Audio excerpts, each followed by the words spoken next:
everybody, it's Lon.TV, and we are looking at yet another keyboard case for the iPad Air from Belkin. They just keep cranking these out. This is called the thin type, and it isn't too bad. In fact, it's really nicely constructed. This is all aluminum, and it's metal front and back, so it's very sturdy, doesn't flex at all. This is feels like a nice, very solidly constructed product. So not too bad. The keys for me are just a little too small. They're not quite full size. The Ultimate Keyboard case is my favorite case from Belkin, and actually my favorite case at the moment for the iPad Air.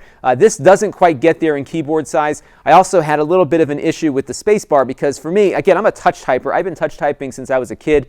So if things aren't where they're supposed to be, I feel a little displaced. And the spacebar is just nudged over a little bit, and it just throws me off. I like the spacebar to be right in the middle, and this one doesn't have it there. But beyond that, it's not too bad as a case. Now, what's odd about it, though, is how it connects to your iPad. So what it does is it's got this latch here that looks very familiar if you have a prior generation iPad. So what you do is you just line up your magnet from your iPad with that portion of the case there with that latch, and then you fold it over and the case is ready for transport. Now, it doesn't fit all that great in the sense that it doesn't really latch shut, so it's very loose on the top of the iPad. The magnet will detect and start the iPad up when you lift it up off of there, but it really doesn't hold itself together all that well.